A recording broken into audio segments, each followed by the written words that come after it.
नमस्कार, स्वागत है आपका गरुड़ पुराण की सीरीज में। दर्शकों, इस वीडियो में हम गरुड़ पुराण के तीसरे अध्याय को समझेंगे। और यदि आपने इससे पहले की वीडियोस नहीं देखी है तो आप चैनल पर जाकर देख सकते हैं। वहां पर गरुड़ पुराण के प्रथम और द्वितीय अध्याय को हमने पूरा कर लिया है।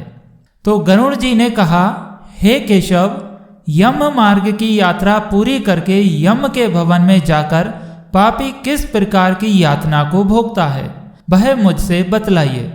तो श्री भगवान बोले, हे बिंता के पुत्र गरुड़, मैं नरक यातना को आदि से अनंत तक कहूंगा। सुनो, मेरे द्वारा नरक का वर्णन किए जाने पर उसे सुनने मात्र से ही तुम कांप उठोगे। हे कश्यप नंदन, बहुभीतिपुर के आगे 44 योजन में फैला हुआ धर्मराज का विशाल पुर है। हाहाकार से परिपूर्ण उस पुर को देखकर पापी प्राणी क्रंदन करने लगता है। उसके क्रंदन को सुनकर यमपुर में विचरण करने वाले यम के गण प्रतिहार द्वारपाल के पास जाकर उस पापी के विषय में बताते हैं। धर्मराज के द्वार पर सर्वदा धर्मध्वज नामक प्रतिहार स्थित रहता है। वह द्वारपाल जाकर चित्रगुप्त से उस प्राणी के शुभ और अशुभ कर्म को बताता है। उसके बाद चित्रगुप्त भी उसके विषय में धर्मराज से निवेदन करते हैं।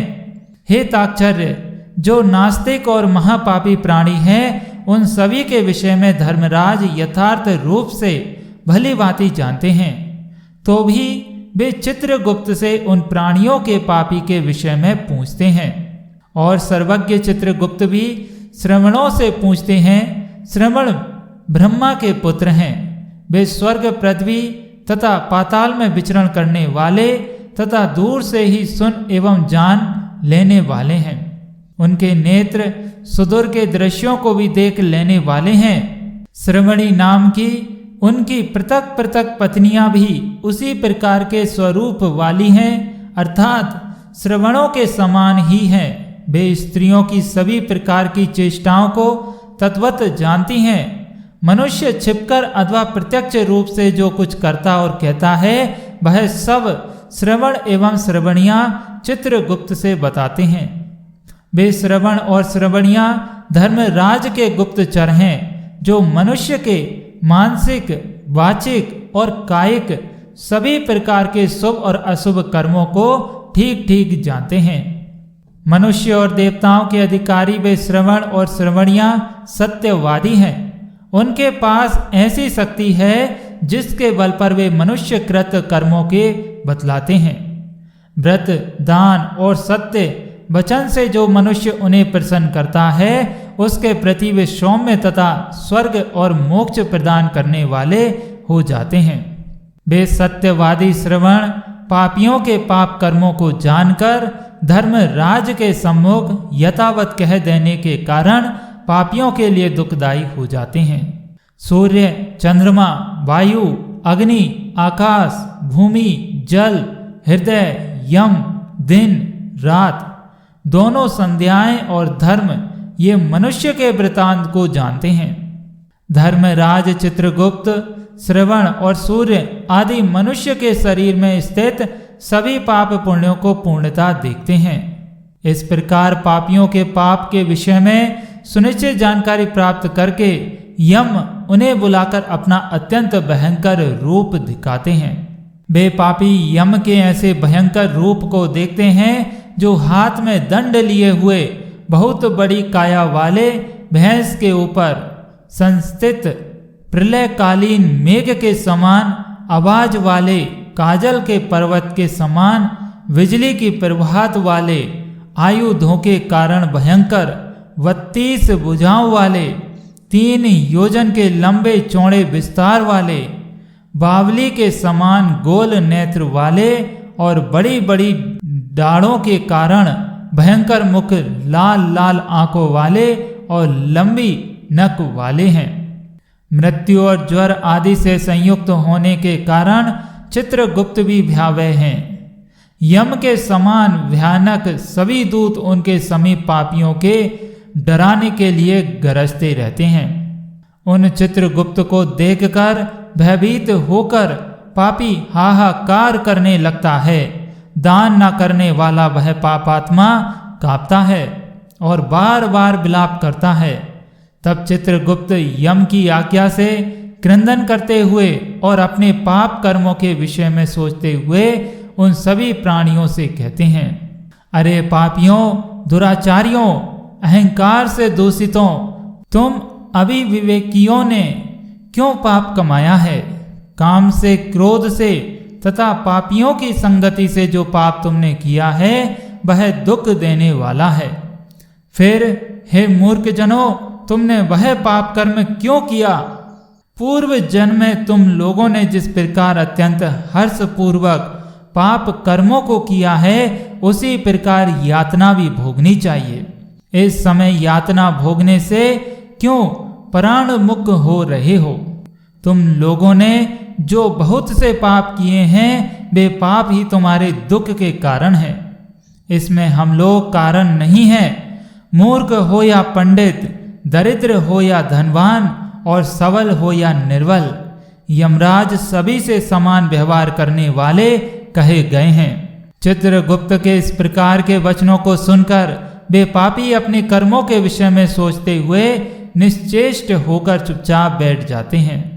धर्मराज भी चोर की भांति निश्चय बैठे हुए उन पापियों को देखकर उनके पापों का मार्जन करने के लिए यथोचित दंड देने की आज्ञा करते हैं। इसके बाद वे निर्दयी दूत उन्हें पीटते हुए कहते हैं, हे पापी, महान, घोर और अत्यंत भयानक नरकों में चलो। यम के आज्ञाकारी प्रचंड और चंडक आदि नाम वाले दूत एक पास से उन्हें बांधकर नरक की ओर ले जाते हैं। वहां जलती हुई अग्नि के समान प्रभाव वाला एक विशाल वृक्ष है जो 5 योजन में फैला हुआ है तथा 1 योजन ऊंचा है, और उस वृक्ष में नीचे मुख करके उसे सांक लोहों से बांधकर वे दूत पीटते हैं। वहां जलते हुए वे रोते हैं, पर वहां उनका कोई रक्षक नहीं होता।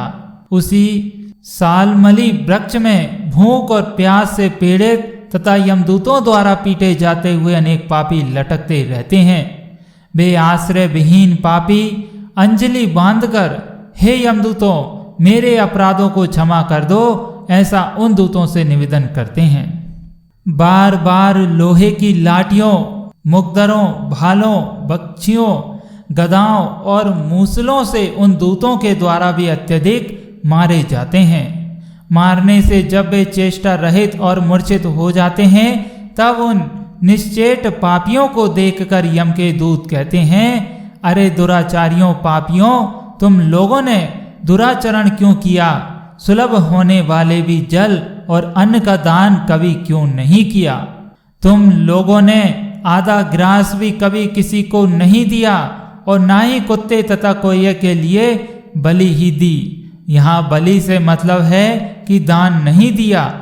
अतिथियों को नमस्कार नहीं किया, पितरों का तर्पण नहीं किया, यमराज तथा चित्रगुप्त का उत्तम ध्यान भी नहीं किया और उनके मंत्रों का जप नहीं किया, जिससे तुम्हें यह यातना नहीं होती। कभी कोई तीर्थ यात्रा नहीं की और देवताओं की पूजा भी नहीं की। गृहस्थ आश्रम में रहते हुए भी तुमने हंतकार नहीं निकाला, संतों की सेवा की नहीं, इसीलिए अब स्वयं को किए गए पाप का फल भोगो। क्योंकि तुम धर्महीन हो इसीलिए तुम्हें बहुत अधिक पीटा जा रहा है। भगवान हरि ही ईश्वर हैं, वे ही अपराधों को क्षमा करने में समर्थ हैं। हम तो उन्हीं की आज्ञा से अपराधियों को दंड देने वाले हैं। ऐसा कहकर वे दूत निर्दयता पूर्वक उन्हें पीटते हैं और उनसे पीटे जाने के कारण वे जलते हुए अंगार के समान नीचे गिर जाते हैं। गिरने से उस सालमली वृक्ष के पत्तों से उनका शरीर कट जाता है। नीचे गिरे हुए उन प्राणियों के कुत्ते खाते हैं और वे रोते हैं।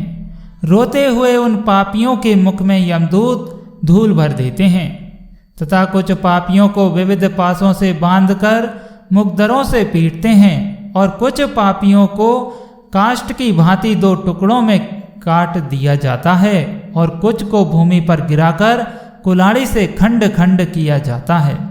और कुछ पापियों को गड्ढे में आधा गाड़कर सिर में बाणों से भेदन किया जाता है और कुछ पापियों को पैरने वाले यंत्र में डालकर इच्छु दंड गन्ने की भांति पैरे जाते हैं।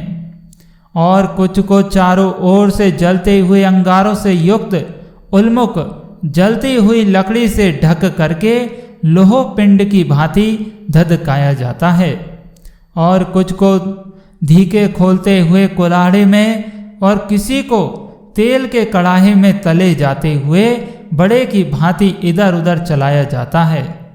और कई पापियों को मतवाले गजेंद्रों के सम्मुख रास्ते में फेंक दिया जाता है और किन्हीं को हाथ और पैर बांधकर अधोमुख लटकाया जाता है।